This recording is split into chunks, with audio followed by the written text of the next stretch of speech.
Started.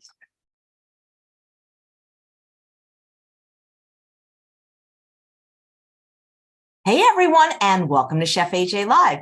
I'm your host, Chef AJ, and this is where I introduce you to amazing people like you who are doing great things in the world that I think you should know about. Well, today is the fourth Wednesday of the month, which means it's time for the Lifestyle Docs. And today they're going to be talking about the next pillar of lifestyle medicine, which is sleep. Please welcome to the show, Dr. Munish and Dr. Bandana Chawla. Nice to see you again.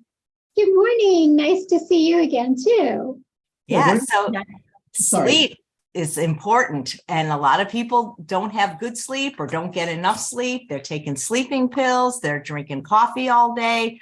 How can we solve this epidemic of not enough sleep or not enough good sleep? Yes. And this is why it's one of the important pillars of lifestyle medicine. And for this presentation, we're going to tag team it. So Dr. V is going to do maybe the first 20 minutes or so, and then I'll jump in. Okay, well, let's get started. Here? Okay. Yeah, please. Okay. Go ahead. Okay, so we have no disclosures for this presentation. And then just to remind everybody about American College of Lifestyle Medicine has 6 pillars that we use as a therapeutic approach when we are talking about avoiding, preventing, managing, and reversing chronic diseases. The 3 pillars we've already done on Chef AJ Live have been nutrition, exercise, stress management. Today we'll focus on sleep, and then we have 2 more for the future. One is healthy community and healthy relationships. And then the last one where we go into substance abuse, but then we also go into food addictions, not just substance addictions, and then also talk about behavior change in that presentation. So today our focus is sleep. And these are our objectives.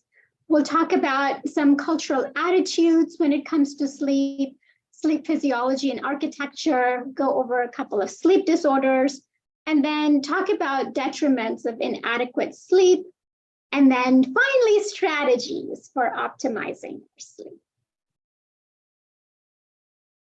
So, as many of you know, a lot of us have friends who brag about how little sleep they got or how they're functioning with on empty because they haven't gotten around to getting any rest. It's kind of looked upon as an inconvenience in the sense that we're in this go-go world of accomplish more and do more, and sleep is considered as something relatively lazy or not doing enough.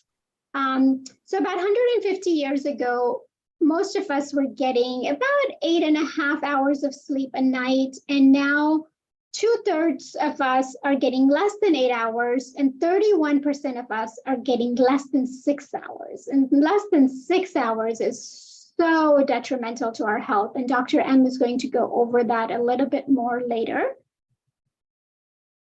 In terms of sleep chronotypes, you guys hear about larks and night owls. So about 15% of people will be larks, and that would be me, to where after 9 p.m. I start getting really sleepy, and it's really hard for me to stay at even a social engagement too long because I need to, but 5 a.m. I'm ready to go. I'm ready to start working, start doing my yoga, meditation, whatever else I need to start the day.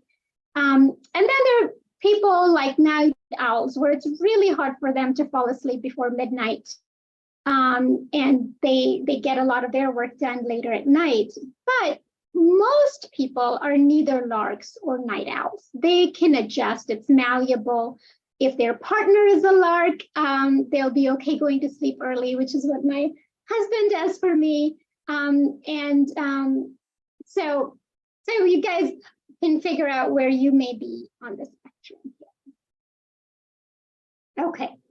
So when it is time for sleep, whether it's early for you as a lark or a little later, one of the main things we want to start doing is having things get darker, because darkness gets melatonin secretion started, and melatonin is what helps us turn off the internal lights and get ready for sleep to come in.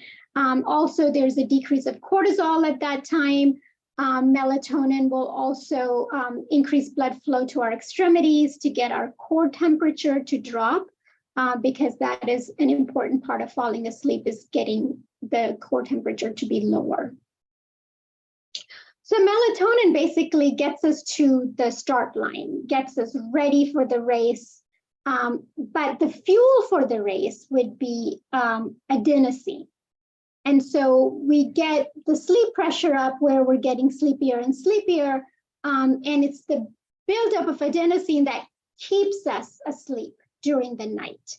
And a few things that can help you build up that adenosine during the day so you have enough at night to sleep would be things like exercise and going outside and seeing daylight in the morning.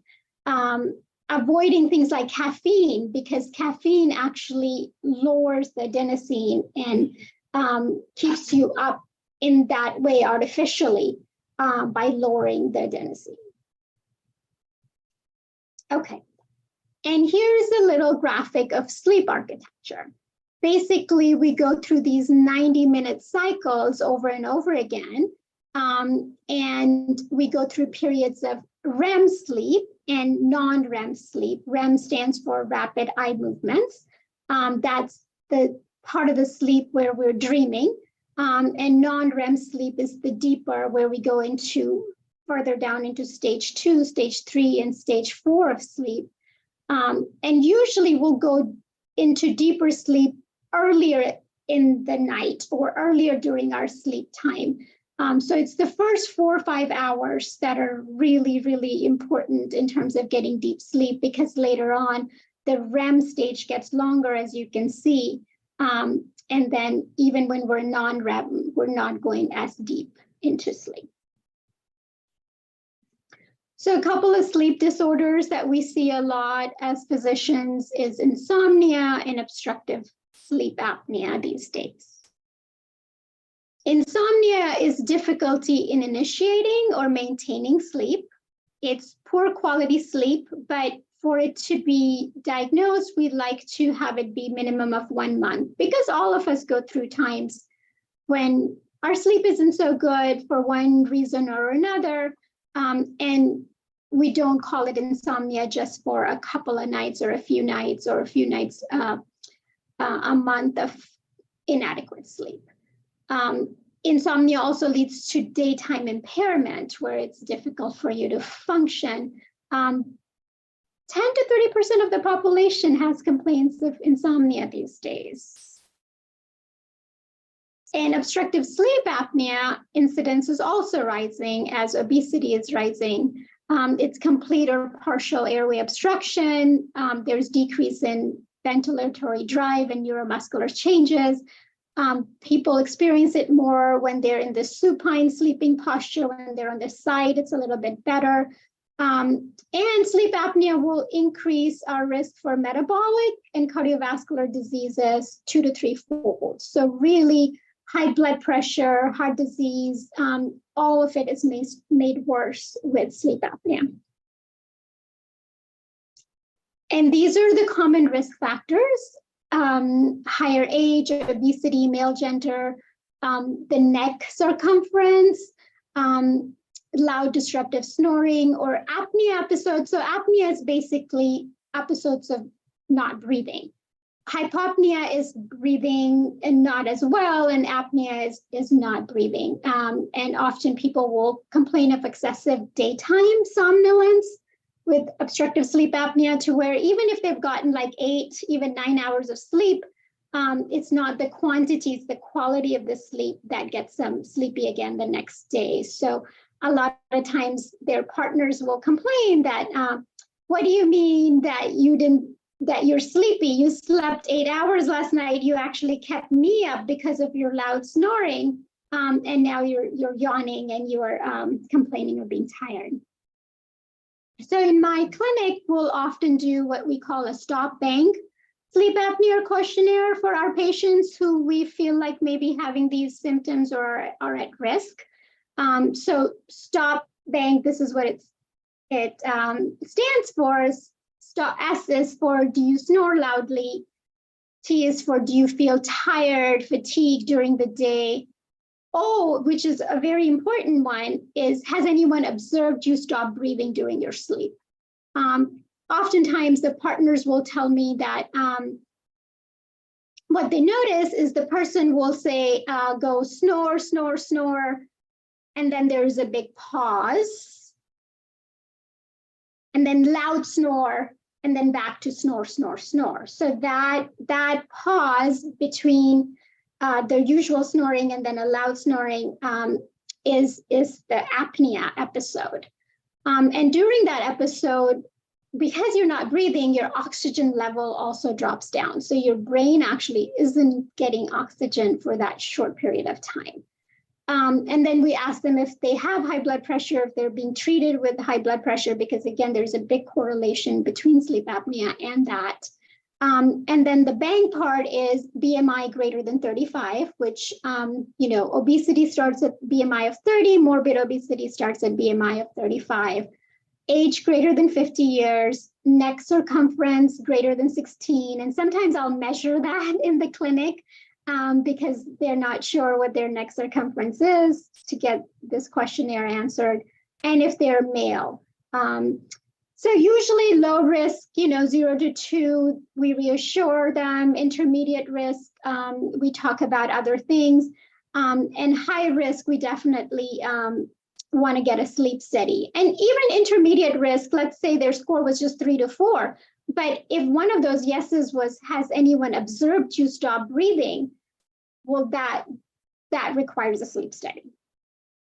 And then during the overnight sleep study, they're checking the EEG, pulse oximeter to see if your oxygen level is dropping, and of course, things like your temperature and your pressure to find out what's going on during those apnea episodes. And then treatment is, usually CPAP. These days, there's also oral appliances and surgery, even these nerve stimulators. Inspire is one that some of my patients have. It's kind of like almost like a pacemaker-like thing, but it's put in and you have a remote control with it. But then, of course, as lifestyle medicine physician, we also want to focus on diet and lifestyle. And we do have patients who have obesity and diabetes and things, and they come in to work with us to put their diabetes in remission or lose weight. And what they notice is their often sleep apnea goes away as they get healthier. Or out of oftentimes we even have to change the settings of the CPAP. If it doesn't go away completely, it improves considerably. So now I'll hand it over to Dr. M for the consequences of inadequate sleep.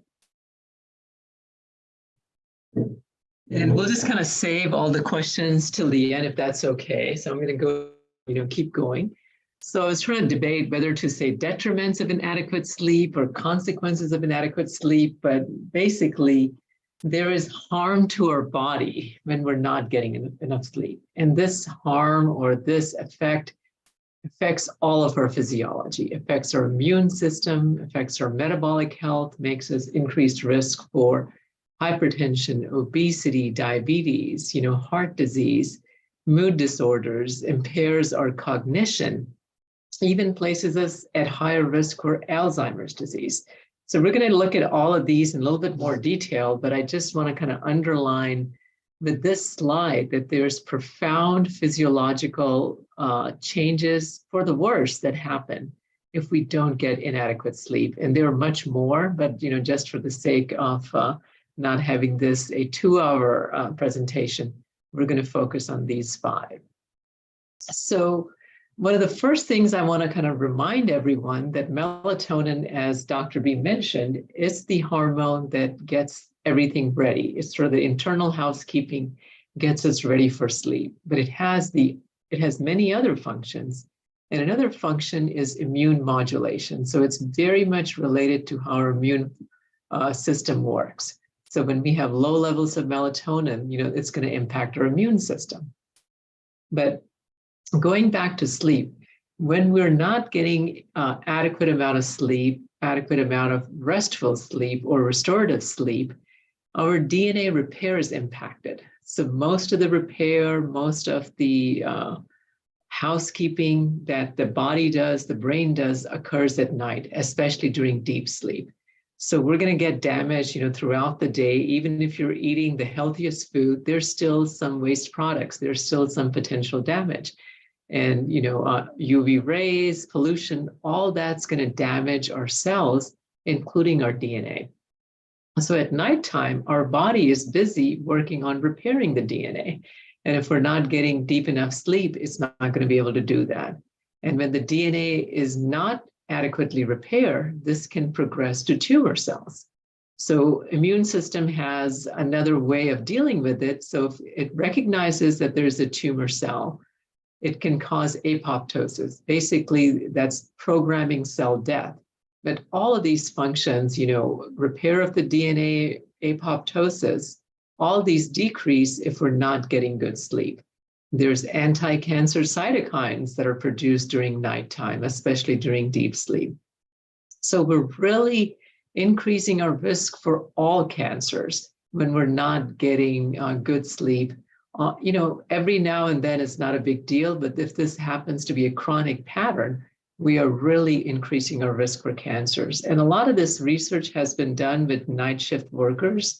And typically, most people who work night shift, obviously they're going to sleep during the day. And most of them are not able to sleep very well. They don't sleep as long, and the quality also suffers. So there's considerable evidence showing that in night shift workers, there's increased risk for cancers.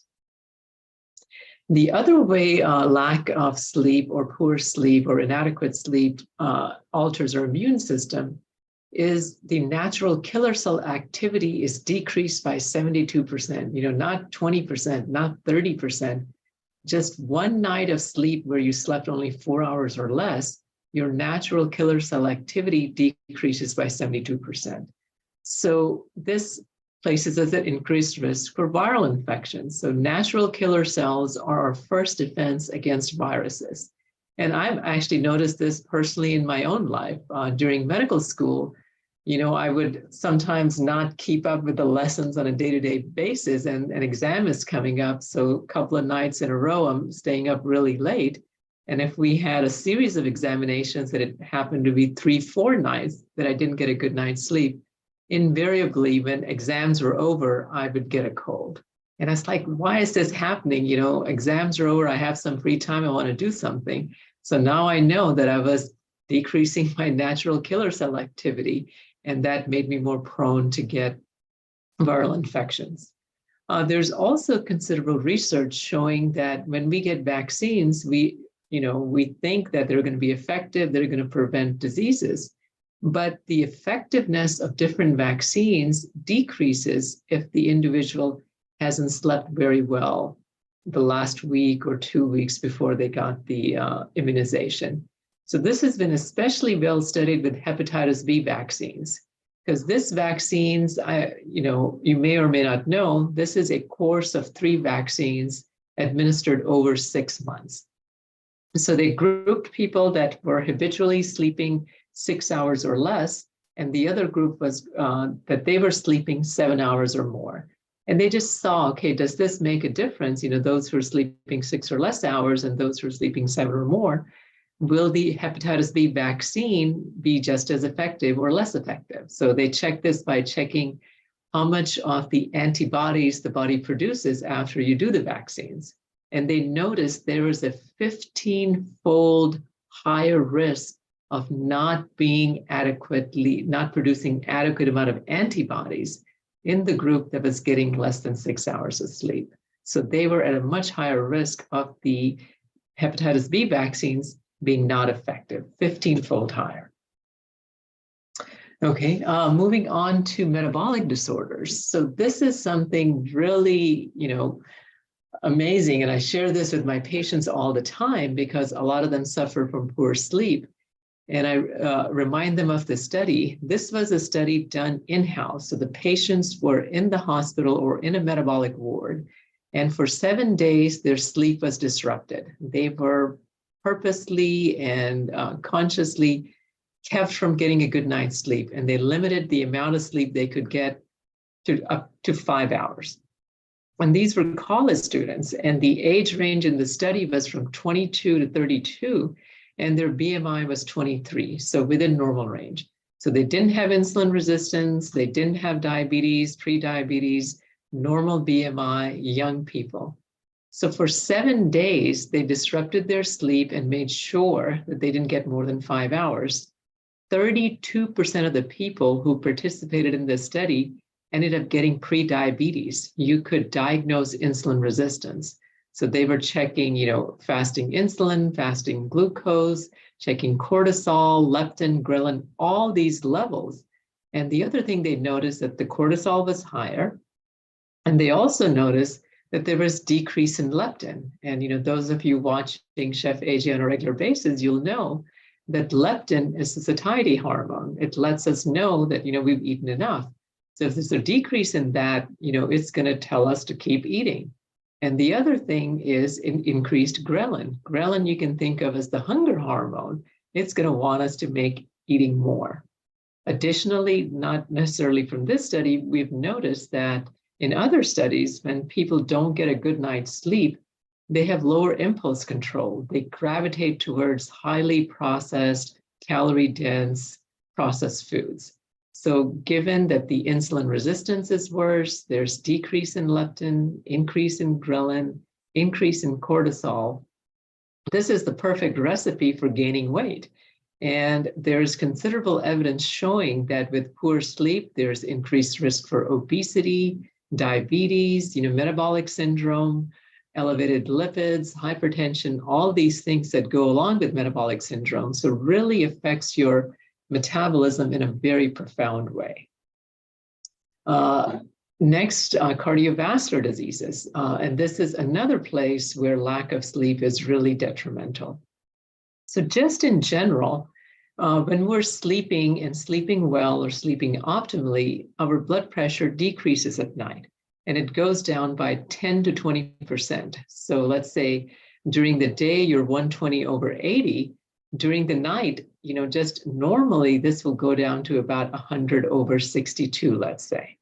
But if you're not getting enough sleep, this nocturnal dipping never happens. Furthermore, there's research showing that if you sleep 5 or less hours, you have a 60% higher risk for hypertension. So this is with, normal BMI, no other risk factors for hypertension. Just poor sleep is going to increase your risk for hypertension by 60%. Also, when we're not getting enough sleep, we have endothelial inflammation. So, my patients that I work with, they're really concerned about endothelial inflammation. They want to make sure that they're not getting heart disease. So they're eating well, exercising, checking all those boxes, but they're also burning the midnight oil. So I remind them, all these things that you're doing, all the smoothies, all the exercise, it's going to be much less effective if you're not getting a good night's sleep. Just poor sleep is going to cause endothelial inflammation. So with increased risk for hypertension, with endothelial inflammation, this is going to increase our risk for coronary artery disease, strokes, and other cardiovascular disorders. Mood disorders, and this is something I think people pretty commonly know, that this is going to increase their risk for anxiety and depression. And all of us, if we don't get a good night's sleep, especially a couple of nights in a row, we're cranky. And my wife certainly lets me know that, you need to shape up. And so mood disorders are intimately related to sleep. And research also shows that, folks that are addicted to alcohol or other substances or even food, there are going to be relapse in addictions. So when we're not getting good sleep, our impulse control suffers. And there's a very high risk for relapsing alcohol or whatever your substance of addiction is. And sleep is very important, especially the REM part. So Dr. B went over a little bit. She talked about, the non-REM sleep, which has, stages 1, 2, 3, and 4, and stages 3 and 4 being the deep sleep, and the REM sleep, which is the rapid eye movement or the dreaming state. So for physiological cleanup, deep sleep is really important, but for emotional cleanup or cleaning up the brain, REM sleep is really important. So if you've had, an unpleasant day for whatever reason, if you get a good night's sleep, the next day, everything looks a little bit better. Basically, REM is sort of like our internal personal psychotherapy. It extinguishes fear, anxiety, lowers anxiety, really is helpful to manage emotional issues. So memory and cognition is affected when we don't get adequate sleep. So hippocampus, if you're familiar with that word, think of this as the memory inbox. So when we're not getting enough sleep, the capacity of the inbox is reduced. So we can just put less into the hippocampus. Furthermore, during the night, the memories are consolidated into our cortex. And that process suffers also. So one, you can have less capacity to memorize. And two, you have less capacity to consolidate the memory into long-term memory. In addition, there is reduced production of BDNF. BDNF, remember, is brain-derived neurotrophic factor. This is responsible for repairing our neurons, growth of our neurons. So if we're not getting enough sleep, we're basically damaging our neurons. We're not keeping them healthy. We're not, reducing their longevity. The other thing that's really important is the glymphatic system. So this is relatively new. This is something we really just discovered like about 20 years ago. The body has a lymphatic system. You can think of our lymphatic system as our sewer system. So all the waste products of the cell, if they're small enough, they can go into the capillaries and into the veins and into the circulation. But if larger molecules and larger compounds can't go into the tiny capillaries, they are dumped into the lymphatic system. That's sort of the sewer system of the body. And scientists suspected that there has to be something in the brain that's sort of like a sewer system that we can get rid of all the garbage that builds up. And finally, they discovered it, and it's called the glymphatic system. And the glymphatic system is really only active during nighttime. So if you're not getting good night's sleep on a chronic basis, this is like garbage building up in the brain. And this is just basically going to damage the neurons, cause neuroinflammation, make you at a higher risk for all neurodegenerative diseases, not just cognitive impairment and Alzheimer's disease. So those folks, who have similar genetic predisposition for Alzheimer's disease, let's say, but one individual has good sleep habits, they're sleeping better. They've done research showing that they have a lesser risk for developing Alzheimer's disease just by, getting better sleep. So I want to kind of shift gears a little bit, talk about medication, other substances, and how they affect our sleep. So I'm just going to say I'm just the messenger. This is just what the research shows. So alcohol is a sedative. It is not something that's going to produce good sleep or naturalistic sleep. It's going to affect our sleep architecture.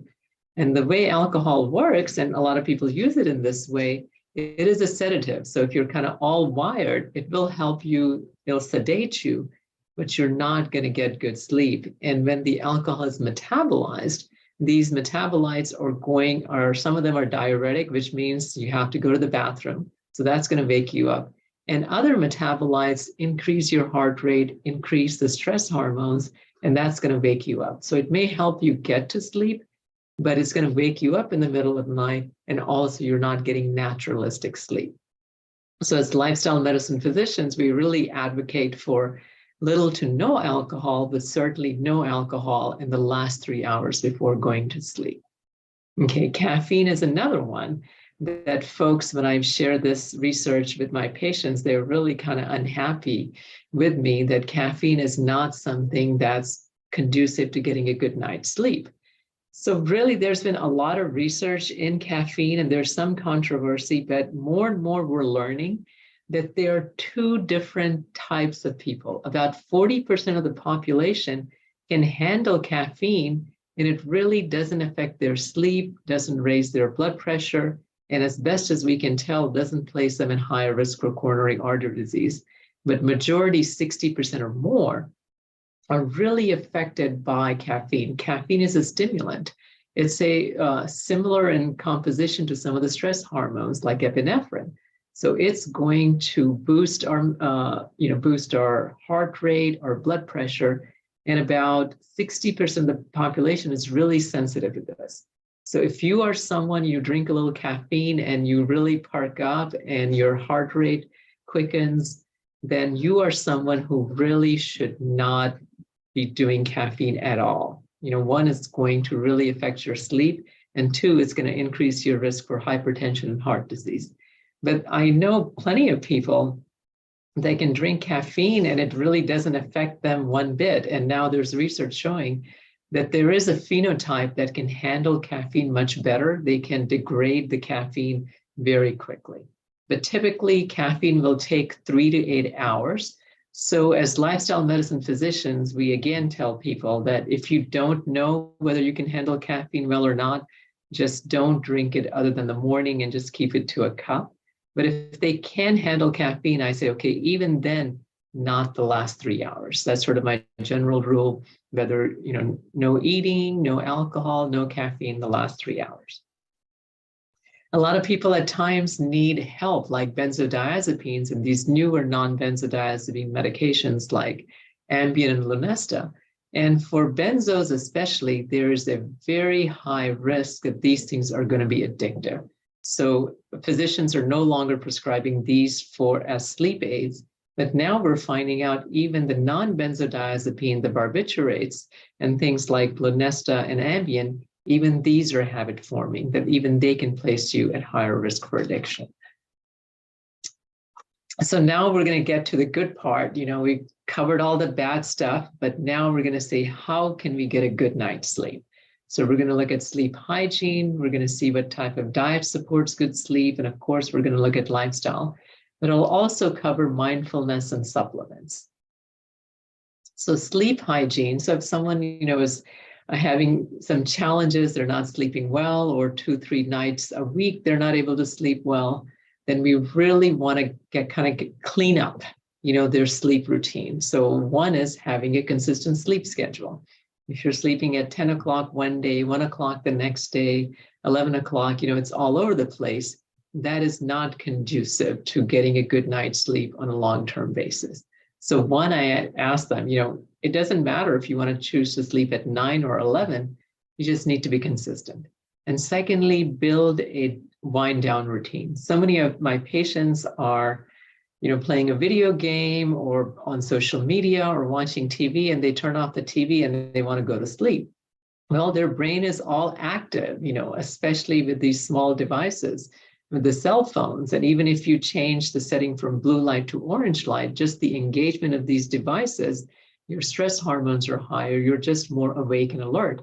You're not going to be able to go to sleep very quickly. So I tell them, put the devices away and really kind of have a nighttime routine, whether that means for you taking a shower, doing some stretching, doing something you enjoy, reading, just doing things that are restorative, and it's going to allow you to kind of ease into going to sleep instead of just doing something really active and then trying to go to sleep.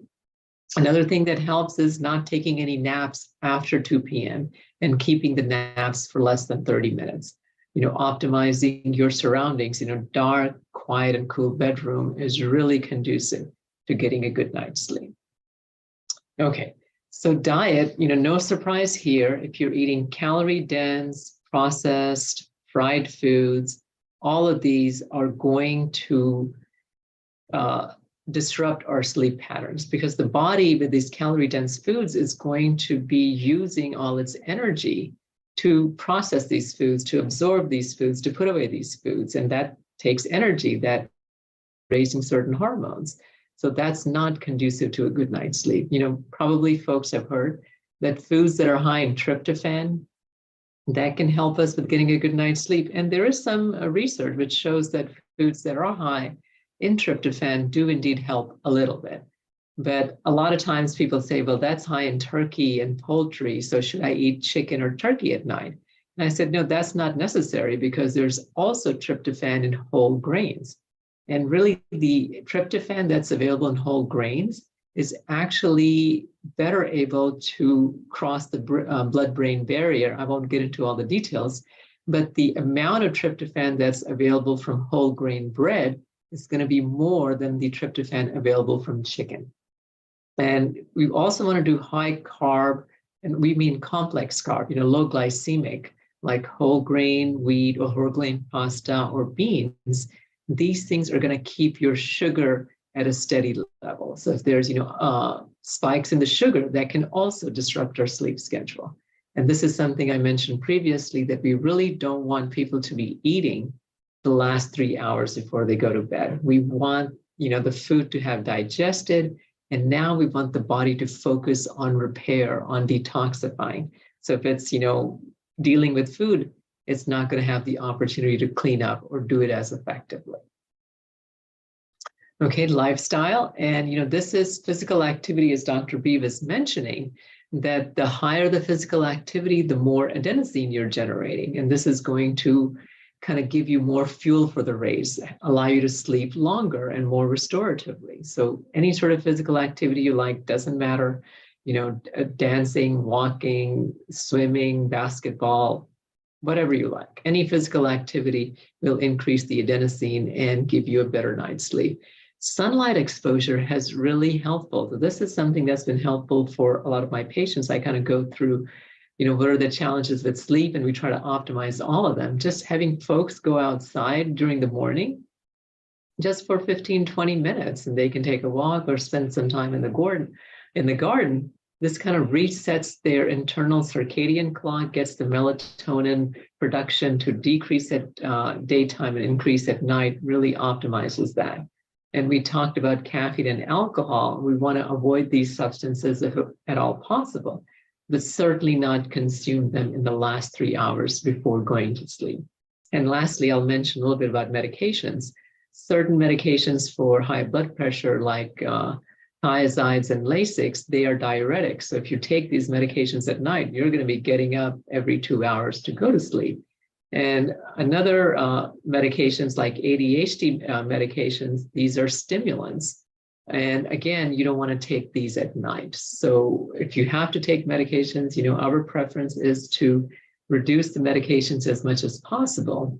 But if that's not something you have to take medications, take these medications earlier in the day. And folks are always asking me about supplements, what can I do to improve my sleep? So whether it's vitamin D, magnesium, zinc, and iron, all these substances, all these supplements, I should say, all these hormones and minerals, we want them at the optimal level. So if we have lower levels of these, certainly replacement as a supplement will help. But if they're already normal, it's not going to do much more good. And people are always asking that, a lot of my friends are taking melatonin, it's really helping them. And I remind them, melatonin is a hormone, and it has many other functions than just getting us to sleep. It interacts with the immune system. And in general, we want our body to produce the melatonin. But if you take it on occasion, it's not a big deal. If you're traveling and suffering jet lag, it can be very helpful for that. But this is not something you want to do on a chronic basis, because once you are taking melatonin, doing it regularly, it's disrupting the internal feedback mechanisms. And we really want the body to produce as much melatonin as is needed. There are other sort of compounds like valerian, lavender, hops, chamomile, and I'm sure there are others that have been reported to help with sleep. And there's variable amount of research on how much these help, but there is some research that these can be helpful. And I talked about prescription sleep aids earlier, that this is really, I just want to emphasize here, really to be done on a very sparing basis. Really, you haven't gotten to sleep in 5-6 nights and you really, just need some sleep. You can take it on very occasional basis. Really, these things are addicting and they're not producing naturalistic sleep. Even though you may be asleep for 7 hours, you're not getting the full benefits of naturalistic sleep with these sleep aids. Okay, Another thing that can help is mindfulness. So as part of their nighttime routine, I encourage my patient to maybe do some mindfulness meditation. There's so many apps available these days: Calm, Headspace, 10% happier, doing some gentle stretching, even some yoga nidra. All of these things are going to be able to allow us to kind of shut off our brain, kind of ease into the night, and really kind of set us up in a good place so we can relax and then be able to go to sleep. And some of these things, like breathing exercises or mindfulness, you can even do in the middle of the night if you get woken up. So they're effective then also. But all these things that I mentioned, as strategies and different things we can do to improve our sleep. For some patients, if they have insomnia, at that point, none of these things work well enough to get them adequate sleep. And really what is recommended is that they seek out a psychologist who is certified in cognitive behavioral therapy specified to sleep. They have extra training on sleep and cognitive behavioral therapy. And I've referred some of my patients to that. And this actually has a pretty good effective rate. So if all the techniques and all the different tools that I mentioned, you're doing them, you're being good about, turning off the TV, not doing caffeine, have a regular night schedule, you're exercising, kind of all the things I talked about, and you still can't get good night's sleep and it's on a chronic basis, then we'll refer them to a psychologist who's trained in sleep and cognitive behavioral therapy.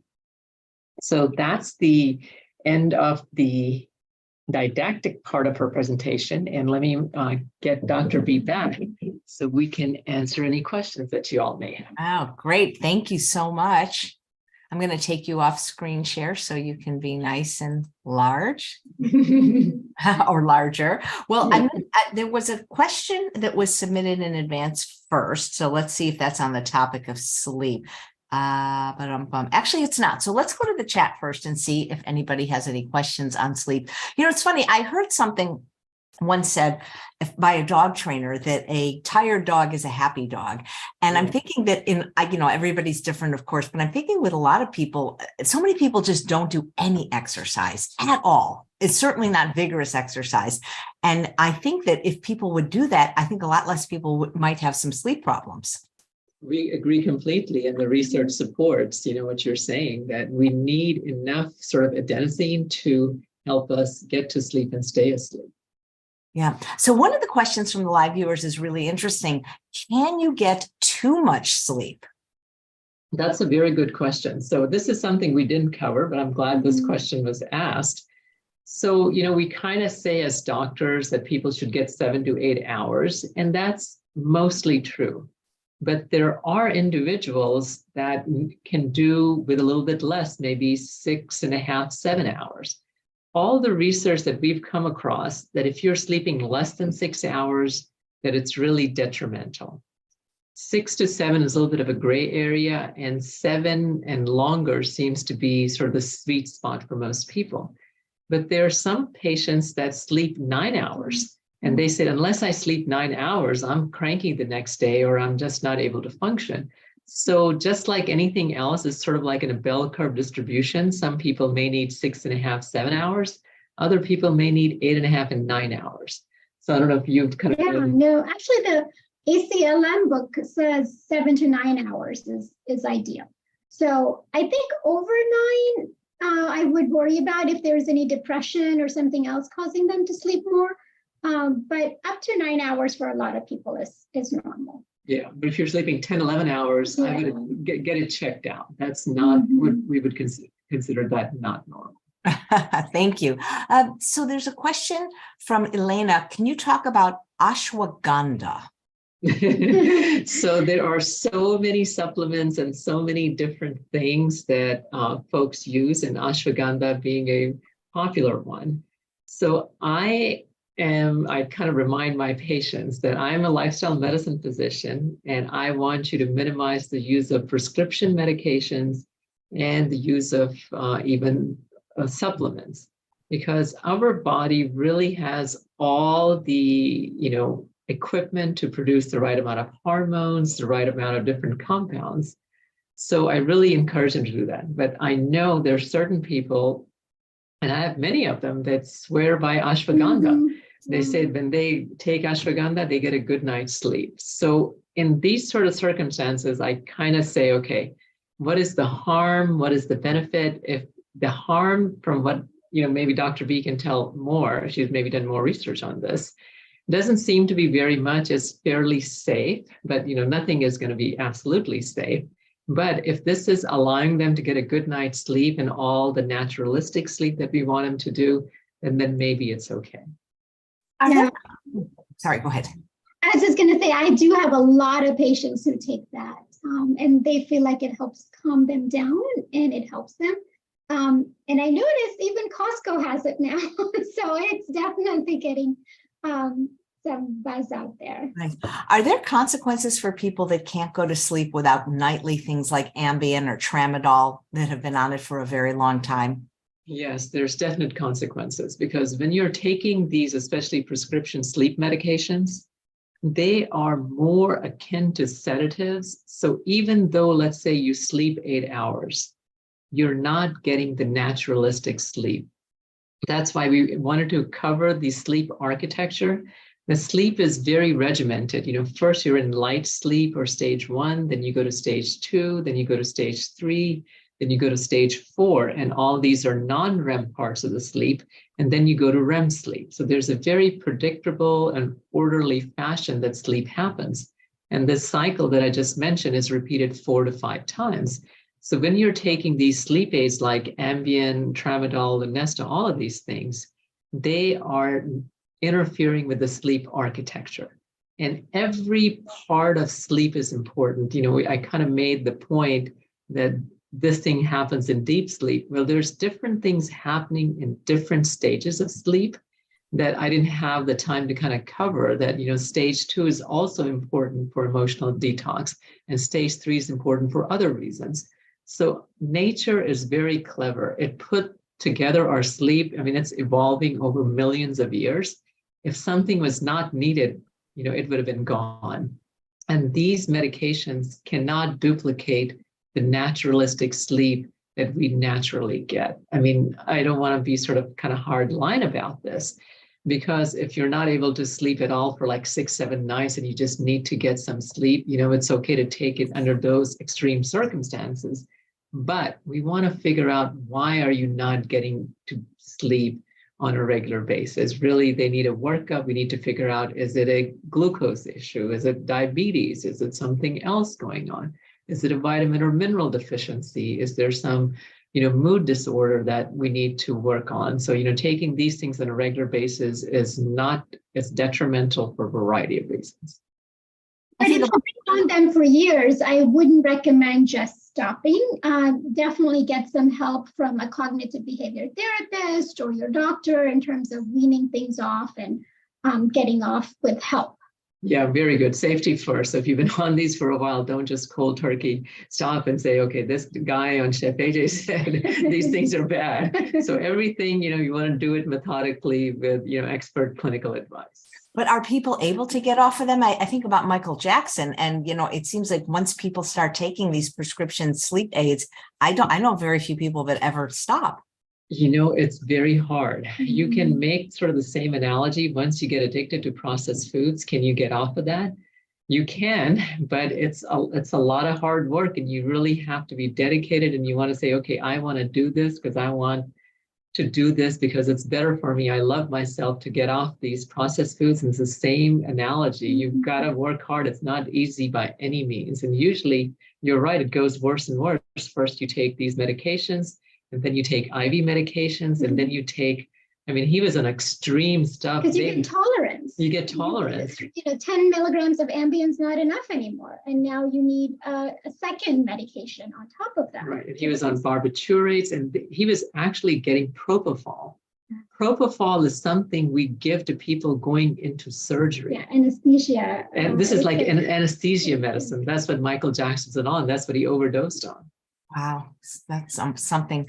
So this is an interesting question from Gina, because when I followed 100% raw food diet, I could not get much sleep. And I didn't like the feeling of not only sleeping about 4 or 5 hours a night. And she wants to know, is being mostly raw and having or needing less sleep detrimental to your health?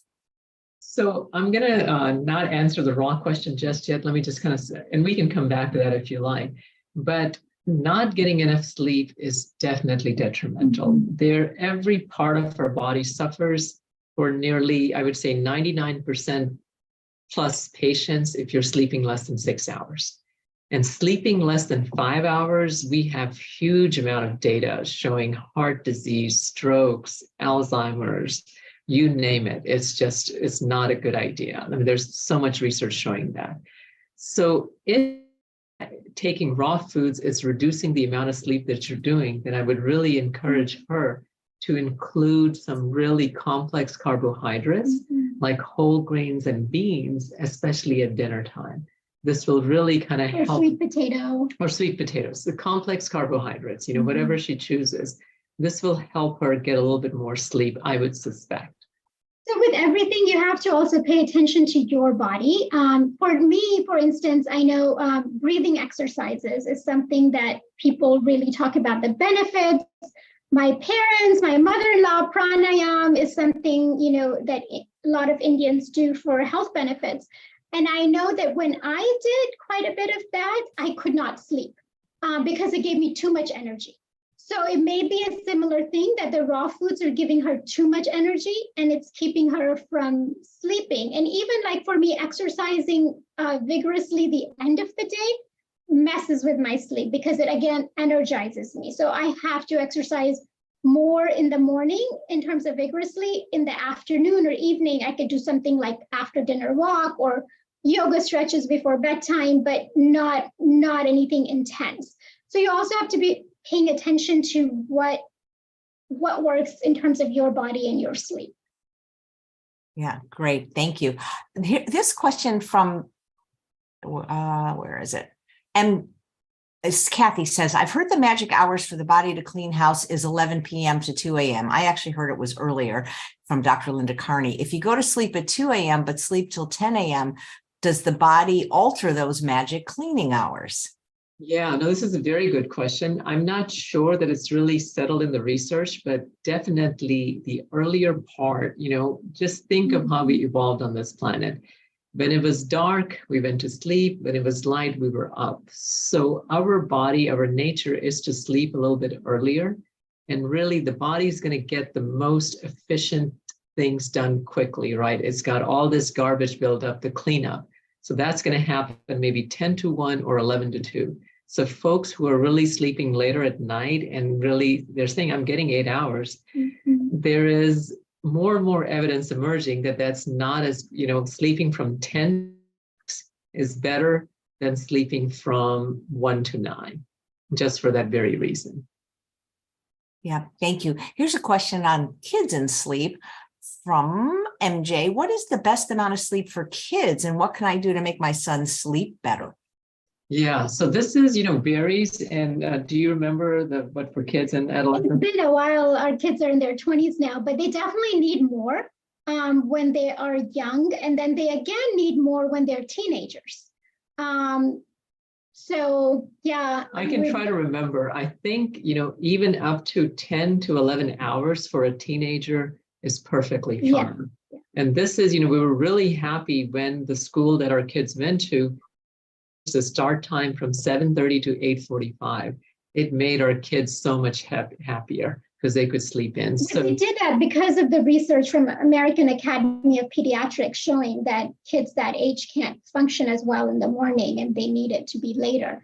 If you actually go to American Academy of Pediatrics website, you should be able to find what the recommendations are for different age groups. Oh, good. Thank you. So somebody's asking, is it okay if you sleep on and off as long as you get a total of 8 hours, but not continuously the whole night? Like Kathy's saying, if you fall asleep on the couch for 3 hours and then you go to bed and get 3 more, like is a combination healthy or you got to kind of go all the way through? No, this is really interesting. Actually, a lot of cultures before, let's say, last 200, 300 years, they had a bimodal sleep pattern. They would sleep 2-3 hours in the afternoon and maybe 5-6 hours at nighttime. siesta. They would have a siesta. I mean, there's still, in several cultures that's still going on. So our body is incredibly adaptable, and it doesn't seem to make a difference if you sleep for a couple of hours, in the afternoon, and you sleep for 5-6 hours at nighttime. However, some of my patients are watching TV at 6-7 o'clock, and then they fall asleep, and then they wake up at 9-10 o'clock, and then they again want to sleep. Well, that pattern is not helpful. Okay, because late night is really going to disrupt the sleep architecture, is really going to disrupt how much, then your body thinks, okay, it's getting close to bedtime, 7 o'clock. I really should be getting everything ready for sleep. And then you wake up at 9 or 10, and then you again try to go back to sleep. That is not a good idea. So, but from ancient cultures, we know that if you're sleeping earlier in the day and you sleep, you can divide it up. So that is definitely. But at least try to do 5 to 6 hours together. Right. So in a row. That's what the data has, that we want to do 5 to 6 hours minimum at nighttime. Perfect. So what about when you wake up and you can't get back to sleep, asks Struthel. Okay. So this is where some of the things that I covered, near the end of the presentation. One, you want to kind of try to stay in your bed if at all possible. Resist the urge. Okay, I'm not falling asleep. Let me go work on this project. So that's something, if you do that for a couple of nights, then your body says, okay, it's time to work, and you're going to habituate that pattern. So one, just stay in bed. Number two, you can do a little bit of stretching, do some breathing exercises, maybe some mindfulness in bed. But there's nothing that we're like doing to go to sleep. It's sort of like letting go. So all these exercises, doing breathing exercises, a little bit of mindfulness, is just to get your mind to a calmer place. And then just kind of being with it and kind of having the attitude, it's okay if I go to sleep. It's okay if I don't go to sleep. But if you have the attitude, I've got to get sleep, I've got a meeting in the morning, and you keep looking at the clock. If you stress about not being able to sleep, it makes it worse. It's going to make it worse. So that makes sense. Stephanie says, is there another way to better a sleep problem other than using a CPAP machine? And are CPAP machines safe? So many people have a hard time getting used to them, I'm told. Yeah, so Dr. Beeble. Yeah, so they are safe. It is kind of a hard thing to get used to. Sometimes it may require trying different masks. You can get a full face mask. You can get just a nasal mask. It's hard when you're traveling, but there's also a traveling CPAP machine that you can get. It is safe. It is effective in the sense that it does take away sleep apnea symptoms and the consequences of sleep apnea. It decreases your risk for heart disease, for hypertension, really, all the metabolic abnormalities we mentioned. Sleep apnea definitely helps with that. The other part of the question, there are appliances that people can wear. There's even jaw surgery that'll open up your airway that you can do. So definitely there are other options besides CPAP, but CPAP being the most commonly prescribed option, it really does seem to work. Thank you.